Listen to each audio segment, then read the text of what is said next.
इस प्रोजेक्ट को कंप्लीट होने में 90 मिनट का समय लगेगा।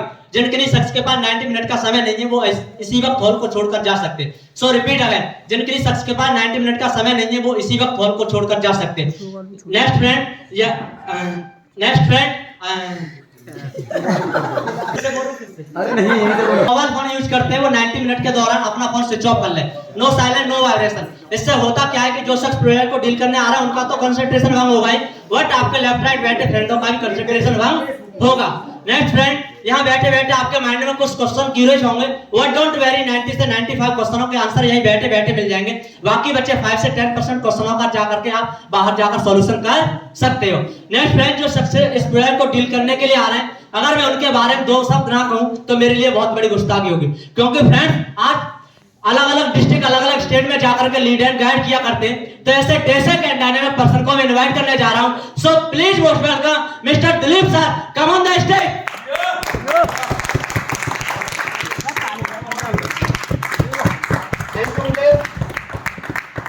तो good morning friends. Good morning. जैसा कि मुकेश ने बताया, myself Dilip, by occupation I am entrepreneur. दोस्तों, मैं दोबारा रिपीट कर देना चाहूंगा कि आज एक सीरियस डिस्कशन होने जा रही है, ठीक ना। एक बहुत ही amazing, exciting and wonderful project की डिस्कशन होने जा रही है। जिस डिस्कशन को कंप्लीट होने में लगभग 90 मिनट के टाइम लगेगा।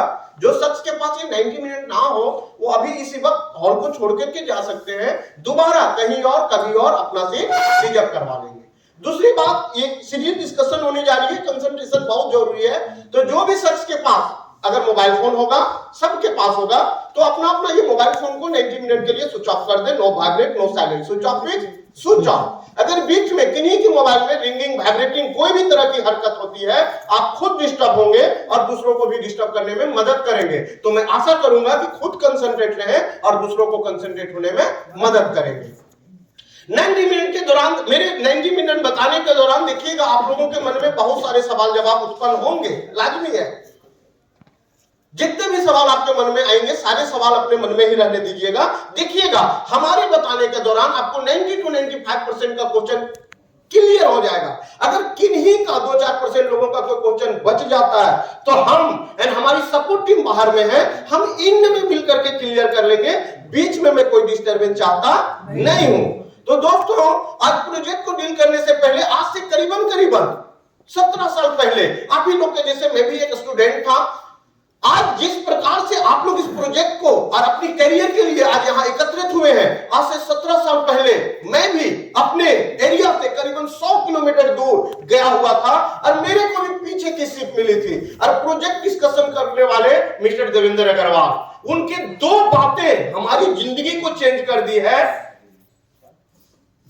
आज वो 2 बातें आप लोगों के साथ जरूर शेयर करना चाहूंगा। आपको लग रहा होगा कि सर वो कौन सी 2 बातें हैं, तो ये 2 बातें हम लोगों के साथ, सभी के साथ लाजमी कॉमन मिलता है। आपके पास भी वो 2 बातें होगी।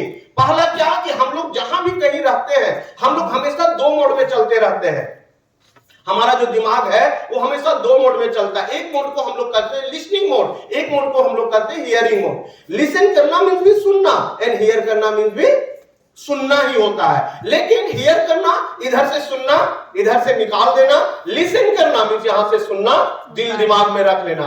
आज से 17 साल पहले मैं पीछे बैठ करके मिस्टर देवेंद्र अग्रवाल जी की बातें हियर ना करके लिसन किया था। मींस यहां से सुन के इधर से निकाला नहीं था, यहां से सुन के दिल और दिमाग में से लिया था, जिसके चलते आज हमारी जिंदगी चेंज हो पाई है। आज मैं आप सभी से आशा करूंगा, प्लीज इसे हियर ना करेंगे, इसे लिसन करेंगे। यहां से सुन के यहां से निकालेंगे नहीं। अगर यहां से सुन के दिल दिमाग में लेंगे तो हमारी जिंदगी बदल पाई है।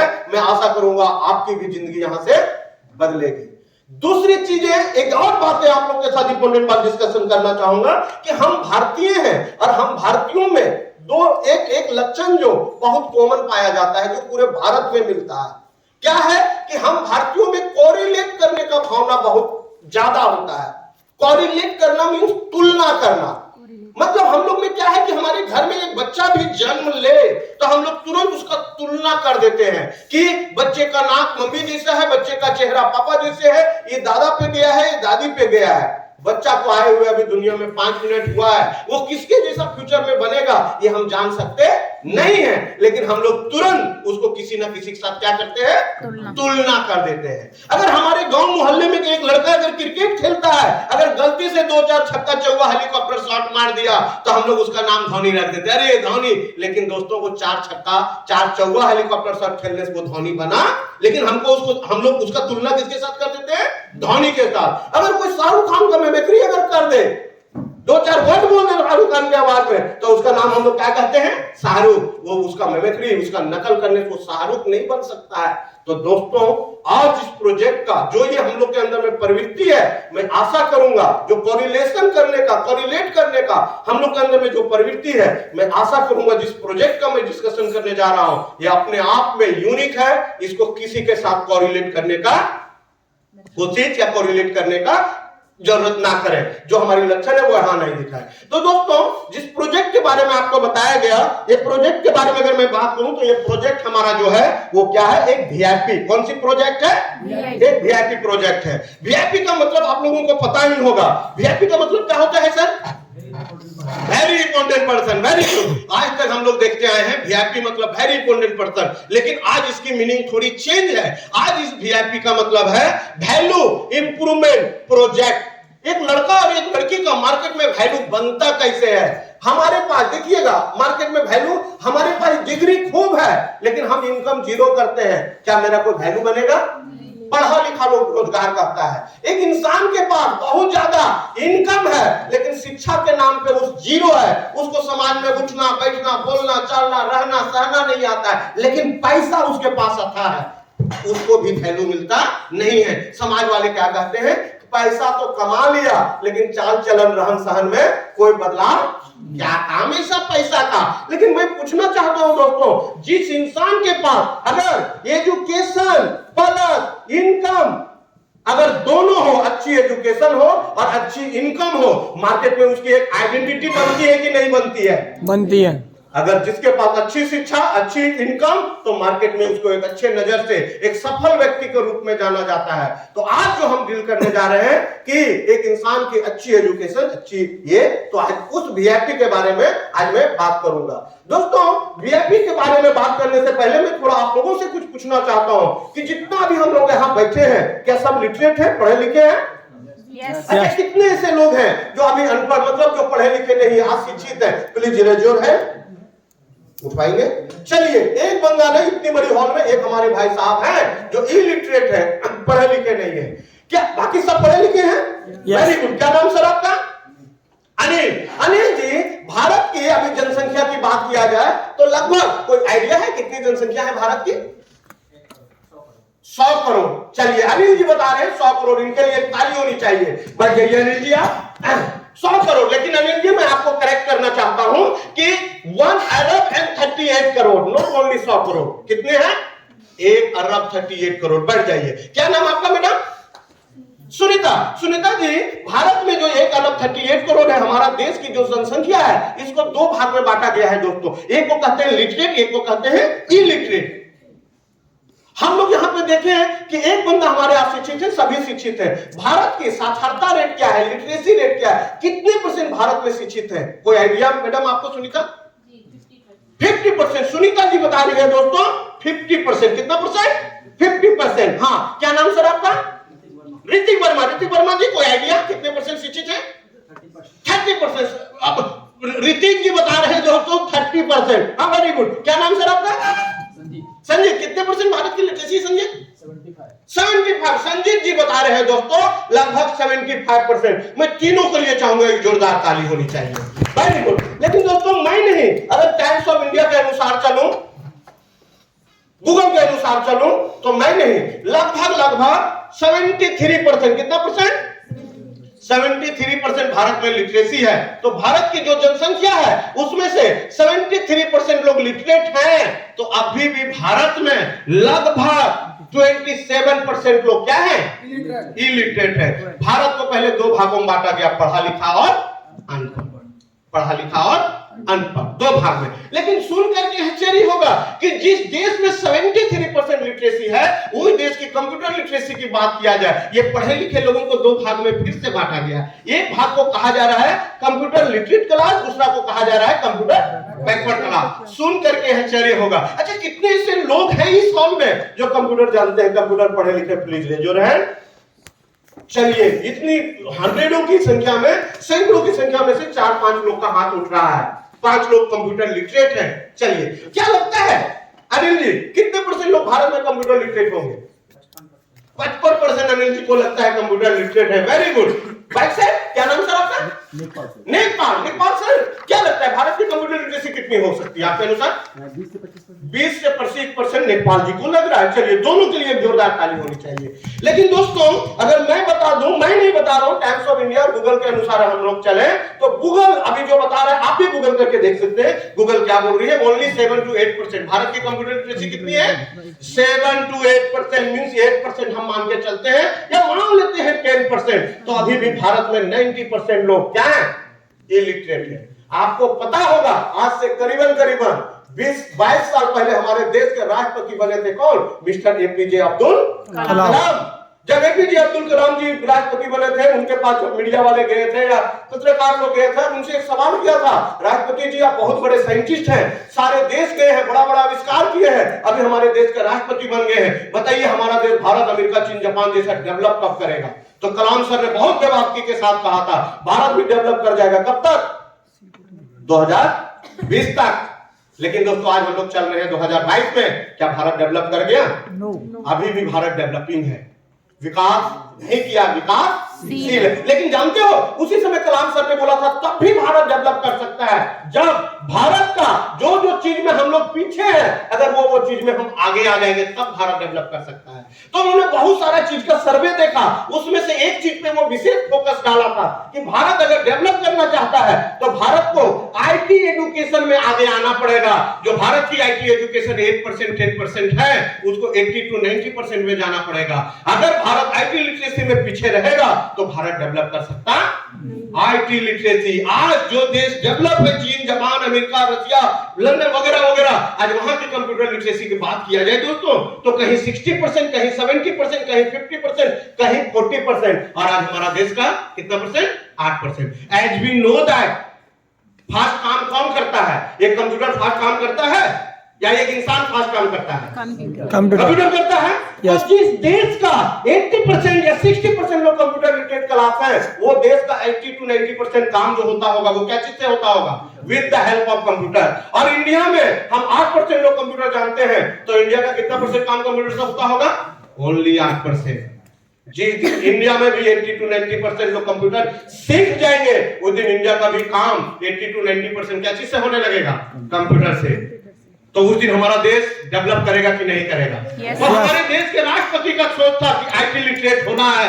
जानते हैं, आज 2022 में भी हमको देखने को मिल रहा है भारत में 10% लोग आईटी लिटरेसी है। यही काम को जब हमारे देश के प्रधानमंत्री बने कौन? मिस्टर नरेंद्र मोदी। कौन बने? Mister Narendra Modi. In the year 2014 में उनका भी 2, 4, 5 मिशन वो लेके आए। उसमें से सबसे पहला उनका मिशन था डिजिटल इंडिया। क्या था? Digital India. दूसरा जो इनका मिशन था वो क्या था? स्वच्छ नहीं, स्किल इंडिया। क्या था?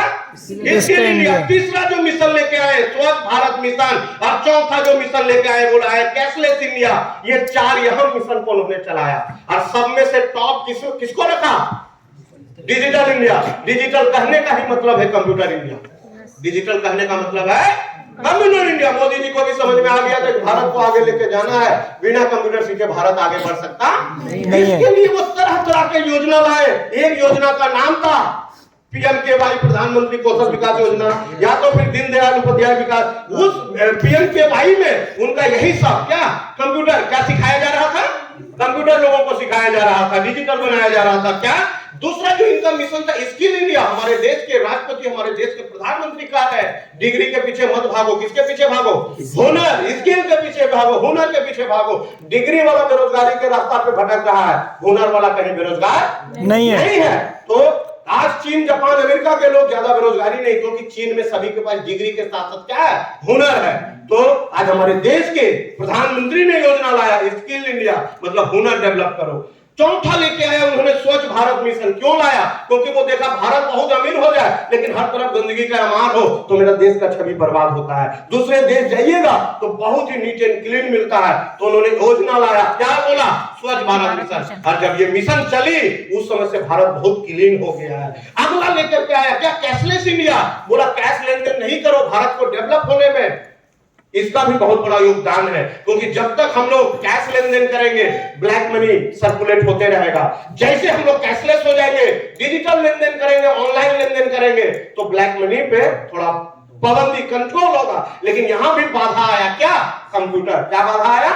कंप्यूटर सीखे कैसे हम ऑनलाइन लेन देन कर सकते हैं। भारत का 90% लोग कंप्यूटर जानता नहीं है, तो वो कैसे डिजिटल चीज को अपना पाएगा, कैसे ऑनलाइन कर पाएगा। तो इस मिशन को भी कंप्लीट होने में बाधा कौन आया? कंप्यूटर। दोस्तों जिस समय, आज मैं बात करूं, जिस समय हमारे देश के राष्ट्रपति एपीजे अब्दुल कलाम बोले थे कि भारत को डिजिटल आईटी लिटरेट बनाना है, एट द टाइम एक ऑर्गेनाइजेशन ने बीड़ा उठाया, एक ऑर्गेनाइजेशन ने आगे आया कि इस मिशन को कंप्लीट करने के लिए हम आगे आते हैं। आज उस ऑर्गेनाइजेशन ने इस कंप्यूटर लिटरेसी मिशन को इन द ईयर 2000 में, मोदी जी तो 14 में कहे, लेकिन हमारी ऑर्गेनाइजेशन इन द ईयर 2000 से इस मिशन पे काम कर रही है। आज जिस ऑर्गेनाइजेशन से इस मिशन पे काम कर रही है, आज ऑर्गेनाइजेशन के बारे में अगर ना बोलूं तो आज हमारी ऑर्गेनाइजेशन का अगर सबसे पहला मैं बात करूं ऑब्जेक्टिव की कि हमारी ऑर्गेनाइजेशन का ऑब्जेक्टिव क्या है, तो सबसे पहला ऑब्जेक्टिव है to transform CBC to CLC. यहीं से शुरू करते हैं ना, computer backward class to literate class. जो लोग कंप्यूटर के बारे में कुछ नहीं जानते हैं उनको कंप्यूटर के शिक्षा के बारे में अवगत करवाना हमारी ऑर्गेनाइजेशन का पहला सोच है। दूसरी, अगर इसकी ऑब्जेक्टिव्स की बात करूं, to transform CLC to IT citizen of India. वैसे लोग जो कंप्यूटर के बारे में थोड़ा बहुत ज्ञान रखते हैं, वैसे लोगों को एक ऐसा कोर्स करवा देना जो कोर्स करने के बाद इंडिया के कोई भी कोना में जा करके अपनी काबिलियत के दम पे अपनी जीविका कमा सके, 12, 10, 15, 20 हजार नॉलेज के दम पे कमा सके, ऐसा कोर्स करवा देना, ऐसा शिक्षा दे देना हमारी ऑर्गेनाइजेशन की दूसरी ऑब्जेक्टिव है। तीसरी ऑब्जेक्टिव की मैं बात करूं दोस्तों, to provide industry oriented educational programme.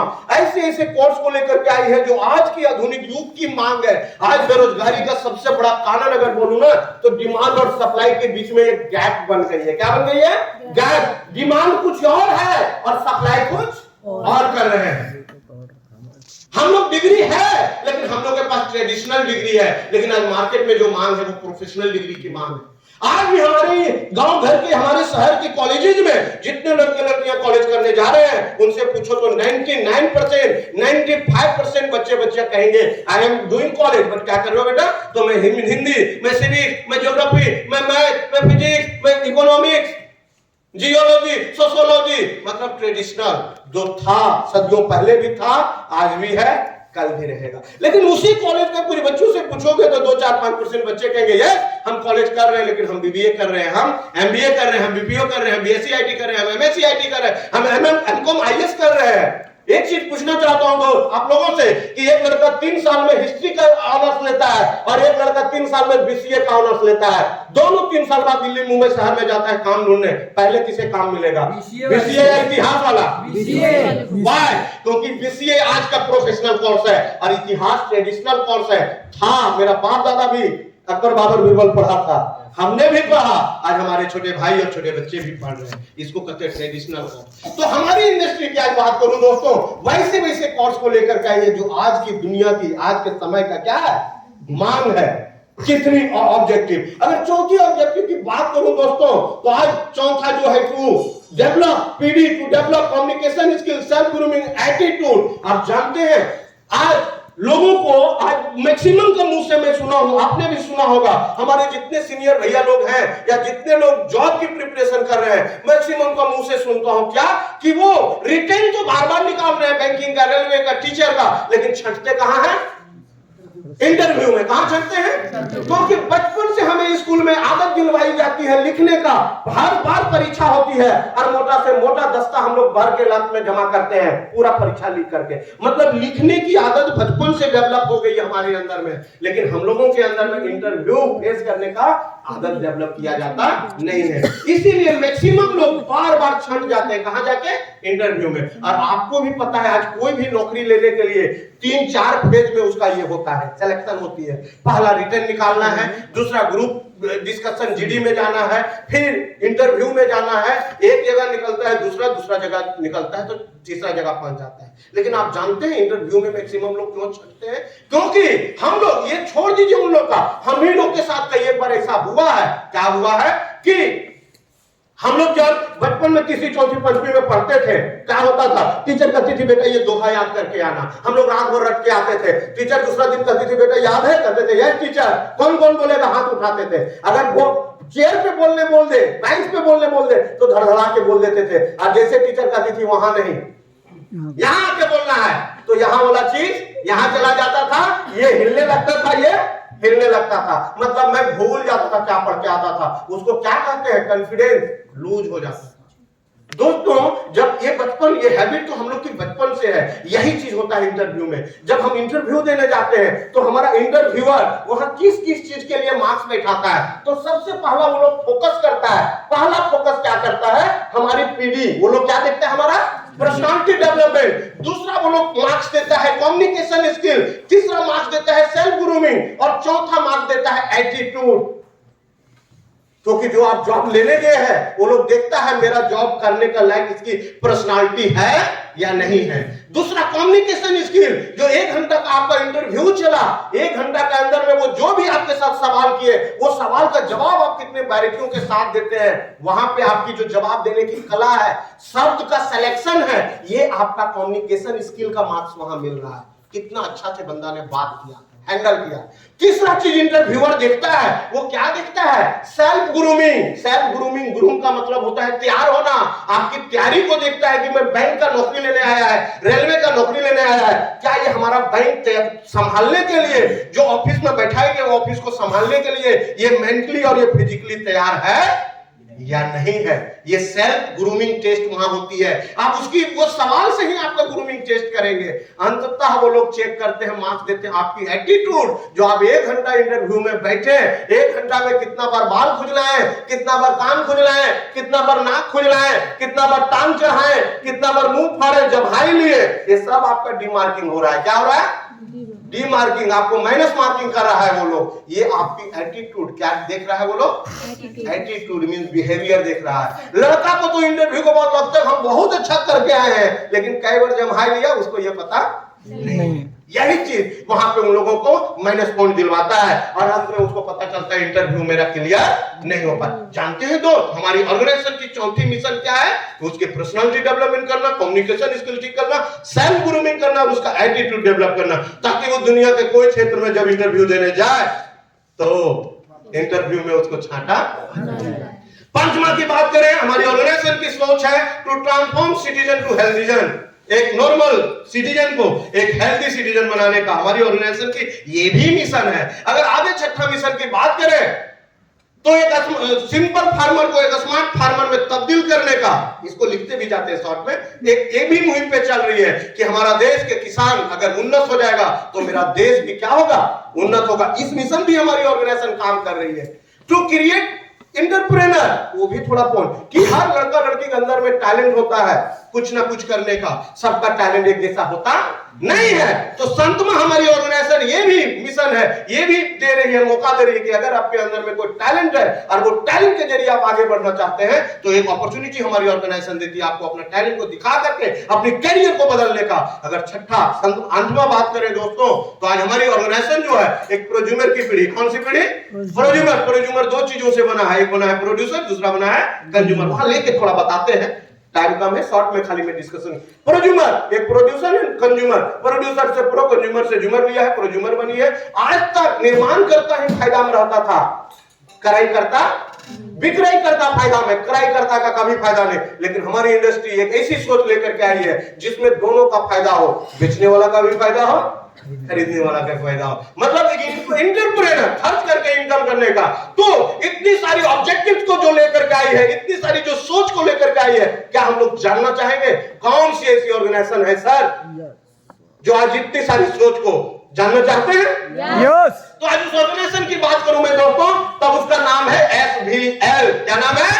SVL। अगर SVL की बात करूं तो नाम सुना होगा आपने, TA टाटा लिमिटेड, आपने नाम सुना होगा BSNL, आपने नाम सुना होगा BHEL भेल, इस तरीके CCL, BCCL, LIC लिमिटेड, ऐसा ऐसा आपने बहुत सुना होगा। आज आपने सुना SVL। सब में कॉमन क्या दिख रहा है दोस्तों?